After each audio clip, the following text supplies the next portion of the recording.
इंसान जिंदगी में 2 टाइम टेंशन लेता है। एक जब बीवी घर पे हो, दूसरा जब बजट सर पे हो। बीवी का तो मुझे पता नहीं है, लेकिन बजट सर पे है। इसी सिलसिले में आज हमने अपने प्रोग्राम में दावत दी है एक ब्यूरोक्रेट को, एक अमीर कबीर आंटी को और एक अवाम को। ये कहाँ गया? मैं यहाँ हूँ भाई। ब्यूरोक्रेट साहब, आप अवाम के ऊपर क्यों बैठे? बड़ी ये जो अवाम है ना, इसको जितना दबा के रखोगे ठीक रहेगा। अरे इस ब्यूरोक्रेट से तो बेहतर है मेरे ऊपर बोतलों का क्रेट रख देते, मार दिया। तो आज का हमारा टॉपिक ये है कि बजट सबके लिए। क्या ये बजट सबके लिए है? मैं बताता हूँ। बड़ी ये बजट सबके लिए है, अवाम से लेके खवास तक सबके लिए है ये बजट। आवाम के लिए नहीं है, आवाम के लिए है, आवाम के लिए है। चले हम लेते हैं एक छोटा सा ब्रेक, और ब्रेक के बाद आके ये डिसाइड करते हैं कि ये बजट किसके लिए है। बजट अनाउंस हो गया, वो तो होता ही रहता है, लेकिन मुझे एक बात समझ में नहीं आती। जब भी बजट अनाउंस होता है लोग पेट्रोल की कीमत बढ़ने की बातें करते हैं। अस्सलाम वालेकुम जी। वालेकुम। आप ये बताएं, जब भी बजट अनाउंस होता है लोग पेट्रोल की कीमत बढ़ने की बातें करते हैं, क्यों? आप तो करेंगे पेट्रोल बढ़ने की बातें। पहले मेरी 3 बहुएं थी, पेट्रोल की कीमत सस्ती थी, मैंने तीनों को जला दिया। 25 रुपए लीटर था पेट्रोल। अब पेट्रोल की कीमत महंगी हो गई है। मुझे बताए कोई कि मैं अपनी चौथी बहू कैसे जलाऊं? महंगे पेट्रोल में चौथी बहू किस तरह जलाऊं? मुझे तू बता दे मुझे। चल तू बता दे। तूने बता, तू बता दे किस तरह जलाऊं मैं? क्यों ना बातें करें। पता नहीं क्यों लोग जला रहे हैं बहुओं को, शायद ये इसका मसला हो। चलें अगले की।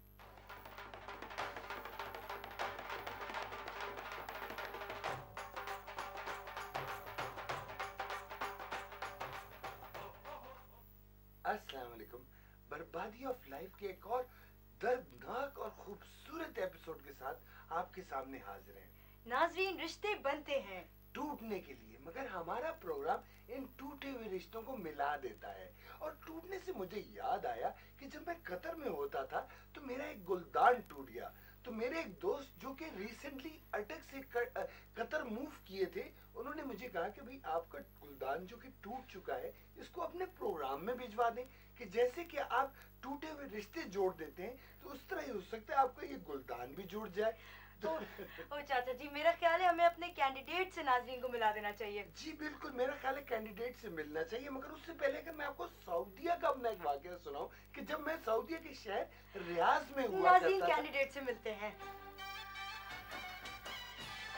मेरा नाम बाकिर खानी है। रियाज से लोग मुझे निकम्मा और काहिल और सुस्त कहते हैं, हालांकि मेरा नाम तो बाकर खानी है। फिर लोग मुझे क्यों काहिल और निकम्मा और सुस्त कहते हैं? बहना, मेरे जूते पॉलिश हो गए कि नहीं? मैं बाकिर खानी को जब से जानती हूँ, जब से उसने चलना भी नहीं सीखा था। वैसे चलना तो उसने अभी भी नहीं सीखा। काहिल है ना? काहिल निकम्मे, उठ जा, किसी काम का नहीं है। हट हराम, 8 वक्त का खाना खाता है, हराम है जो जरा सा भी हिले। हिल रहा हूँ ना। मुझमें एक खराबी है, मुझे गुस्सा बहुत दूर से आता है, लेकिन गुस्सा करने के लिए भी काफी एनर्जी चाहिए होती है, जिसकी वजह से मैं गुस्सा थोड़ा कम करता हूँ। बेटा, जरा मेरा हाथ तो धो के ले आ।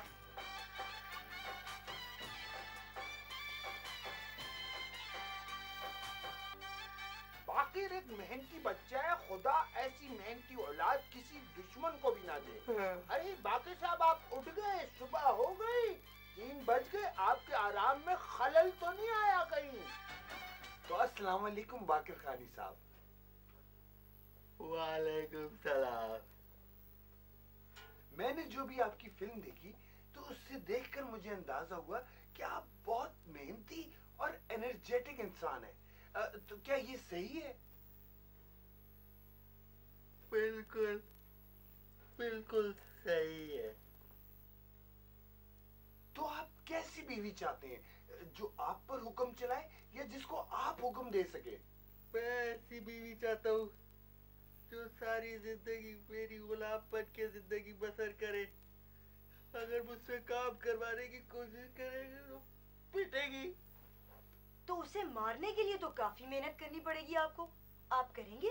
नहीं, मैं उसे अपनी मंझली बहन से कह के पुटवाऊंगा, देखना। बहुत खूब।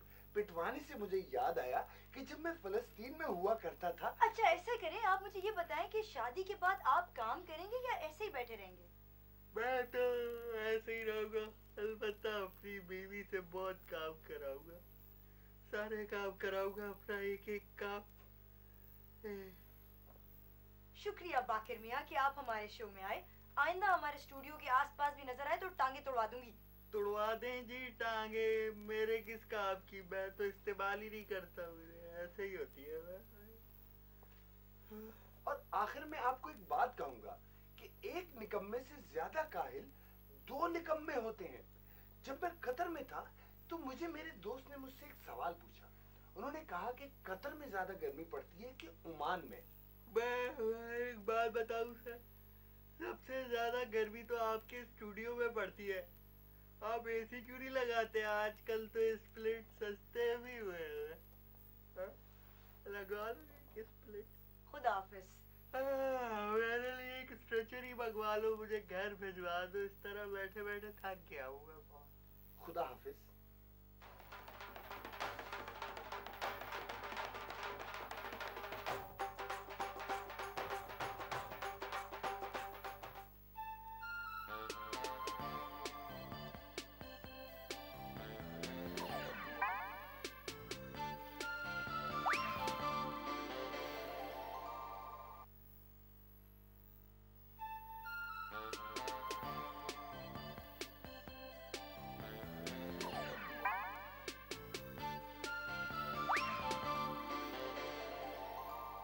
अभी हमने अपनी आवाम से पूछा इस बजट के बारे में। मुझसे क्या पूछा?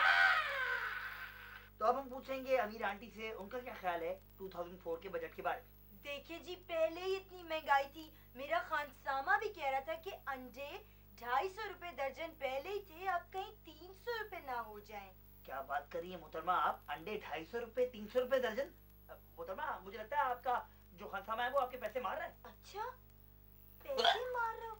चलो कितने कोई पैसे मार रहा होगा, 200 250 रुपए मार लेता होगा, लेकिन फिर भी अंडे 25 रुपए दर्जन तो होंगे ना। That's too much. I can't afford it. You can't afford it. We all can't afford it. मेरे ख्याल में हमें जरूरत है एक ब्रेक की, तो मिलते हैं ब्रेक के बाद। मोहतरमा आप मुझे खानसामा क्यों रख लेती है अपने घर में? मैं सिर्फ 150 रुपए फी दर्जन मारूंगा। मजाक करते हैं आप भी। नहीं सीरियस हूँ। बजट आ गया मैदान में, हो जमा लो और देखते हैं इससे आवाम पे क्या फर्क पड़ा है। और आवाम जो है, सलामुकुम जी, आप पे क्या फर्क पड़ा बजट का? जो कुछ है निकाल दे। ये देख, जेब में के वो भी दे। वो क्या कैमरा? वो भी दे। लेकिन वो तो हमारा, ले, अरे ले। प्रोग्राम बंद हो जाएगा यार। रोजी रोटी का ख्याल करो यार। मैं हूँ पाकिस्तान क्रिकेट टीम का सुपरस्टार। क्रिकेट में बॉलिंग के साथ साथ हमें घर के बजट का भी ख्याल रखना पड़ता है, जिसके लिए हम सट्टा तो खेलते ही हैं, लेकिन सट्टे से ज्यादा मुझे एतबार है बजट खोला पे। अगर बजट ने मुझे स्पॉन्सर न किया होता तो आज मैं भूखा मर जाता। जब बजट सर पे हो तो बजट खोला है ना।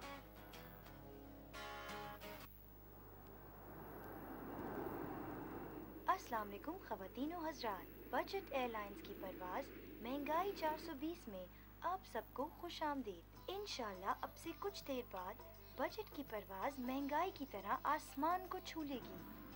मगर आपसे ये गुजारिश है कि एयर होस्टेस को ना छुएं। इस जहाज से हंगामी हालत में बाहर निकलने के दो रास्ते हैं, एक आगे एक पीछे, मगर इस बजट से बाहर निकलने का कोई रास्ता नहीं है। जहाज में महंगाई का दबाव कम होने की सूरत में ऑक्सीजन मास्क आपके सामने गिर पड़ेगा, मगर आप बेफिक्र रहें क्योंकि महंगाई का दबाव कभी कम नहीं होगा। हम उम्मीद करते हैं कि हमारा क्रू आप पर बिल्कुल ध्यान नहीं करेगा और बजट एयरलाइंस में आपका ये सफर आपकी सिट्टी गुम कर देगा। शुक्रिया।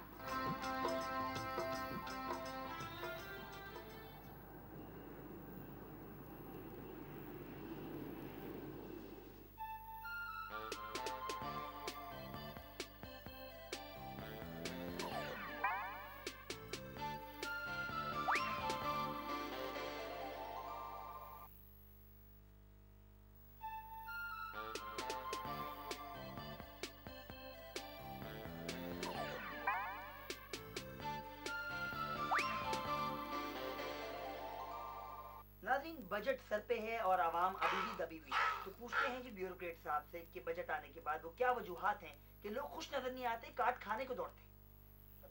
बड़ी इसमें भी सारा कसूर जो है वो आवाम का है। मेरा क्या कसूर है?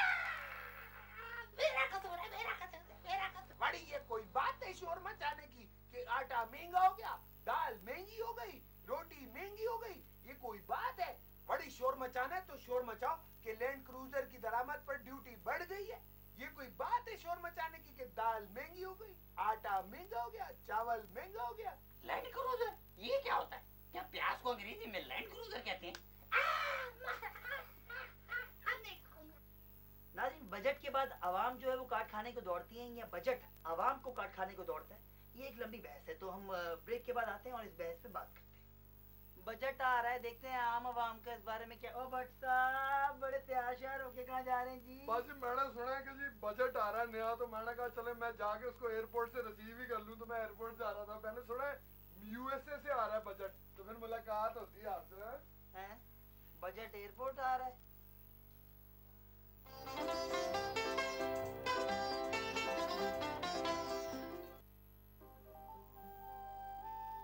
दुनिया में कुछ लोग ऐसे होते हैं जो अपनी मिसाल आप होते हैं। इलियास सुमरो का शुमार ऐसे ही लोगों में हरगिज नहीं होता।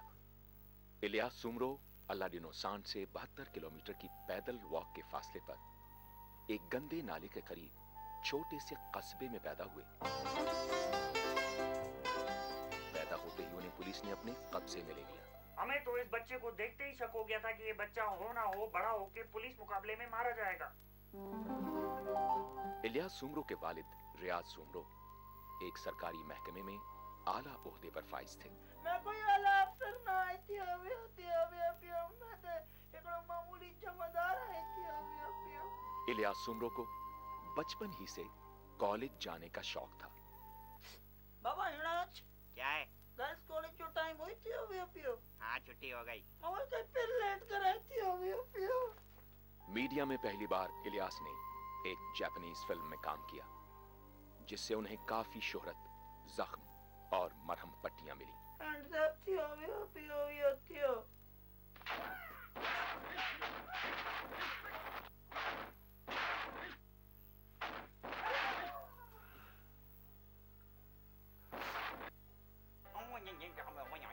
इलियास सुमरो एक अच्छा इंसान होने के साथ साथ एक बहुत अच्छा पंचिंग बैग भी है, जिसे जितना मार लो वो ढीठ का ढीठ ही रहेगा। वो एक मिसाल है ना कि कुत्ते की दुम को 1 साल भी नलकी में डाले रखो तो वो टेढ़ी की टेढ़ी रहे। इलियास सुमरो की असल वजह शोहरत उनका मशहूर जमाना शो एक दिन जियो थियो पियो सियो बना। हिकिड़ो दिन जियो पियो थियो मां तव्हां जो घड़ियन मां घड़ियन उस इलियास सुमरो तव्हां जे सामने हाजिर कियो थियो वियो पियो पियो चयो। और बाज मुफक्किरों का ख्याल है कि यही शो उनकी वजह जिल्लत भी बना। इलियास ॾाढो सुठो आदमी आहे थियो वियो, पर जी शादी करण जी आदत ॾाढी बुरी आहे थियो वियो। अदाकारी के अलावा इलियास सुमरो न्यूज कास्टर भी रह चुके हैं। अॼु मेलबर्न में वॉलीबॉल जो एक ड्रामाई सनसनीखेज़ मैच विच अर्जेंटीना ब्राजील के बेइंतहा अंजान हरारी छड़ी वियो।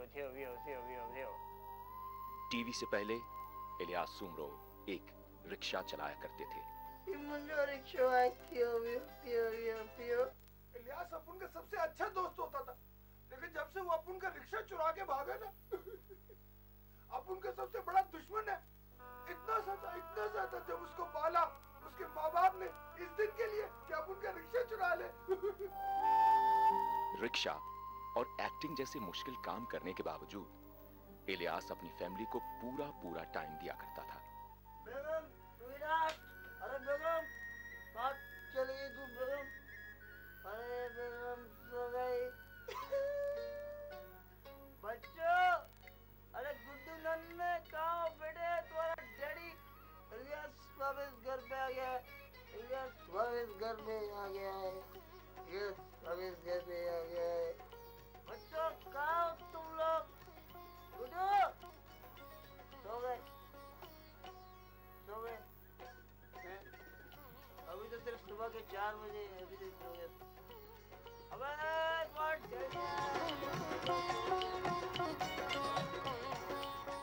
इलियास सुमरो, एक लेजेंड, एक शाहकार, एक फनकार। वैसे तो इलियास हमारे बीच में अब भी मौजूद है, मगर जब भी मरेगा तब भी हमारे दिलों में जिंदा रहेगा।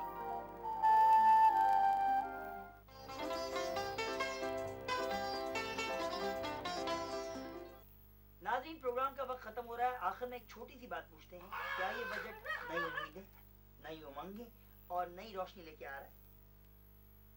बिल्कुल जी, क्यों नहीं लाएगा, जरूर लाएगा। और अगर नहीं लाएगा तो डोंट वरी, मैं अपने खानसामे से कह के मंगवा लूंगी।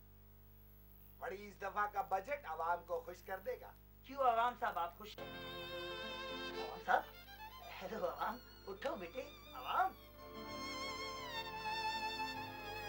I think he is no more. ओ हैंड हो गया जी मेरे साथ। तो क्या हुआ भट्ट साहब? और मैं वहाँ एयरपोर्ट पे खड़ा रहा, सारे पैसेंजर आगे पर कोई बजट नामी पैसेंजर नहीं आया वहाँ पे। बजट साहब कैसी बात कर रहे हैं आप? कभी एयरपोर्ट पे भी बजट आया है? नहीं आया कभी एयरपोर्ट पे? हैं? आइए रेलवे स्टेशन लेने चलते दोनों भाई मिलके। आए नाज़रीन, इंसान जिंदगी में 2 टाइम पे टेंशन पे आता है। तो आज का हमारा टॉपिक ये है कि ये बजट। तो अभी हमने अपने आवाम से पूछा कि ये बजट, अभी हमने आवाम से पूछा इस बजट के बारे में। बड़ी ये भी कोई शोर मचाने की चीज है? कोई दाल पे, सॉरी क्या था? दाल महंगी हो गई, रोटी महंगी हो गई, ये कोई बात है? अगर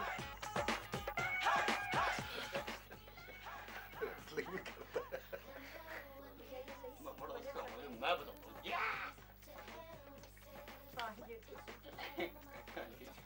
नॉटी बॉय पे बात है। देखिए जी, पहले ही इतनी महंगाई है। पहले पेट्रोल की कीमत जब तो कह रहा था आप रेलवे स्टेशन जाएं, नोटिस साहब। बजट एयरपोर्ट पे थोड़ी आते हैं, रेलवे स्टेशन जाते हैं। क्रिकेट में बॉलिंग के साथ साथ हमें घर के बजट का भी ख्याल रखना पड़ता है। बहुत लंबी लाइन की गेंद पता नहीं कब फेंकी। लेकिन सट्टर से ज्यादा मुझे एतबार है बजट कोला पे। हाँ, लेकिन सट्टर से ज्यादा मुझे एतबार है बजट कोला पे। इंशाल्लाह अब से नहीं, शुरू से मैं कह रहा हूँ तो वैसे खड़े हो जाते हैं। महंगाई का दबाव कभी मोदा ऊपर था। मैं बाकर खानी को जब से जानती हूँ, जब से वो चल। मेरा नाम बाकिर है।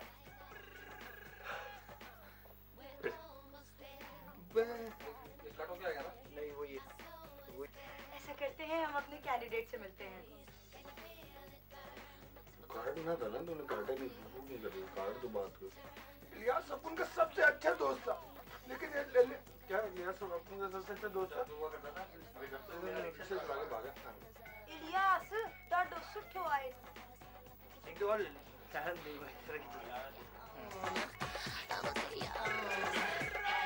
एक लड़कियां डालने का था। बड़े बाबा साहब सो गए?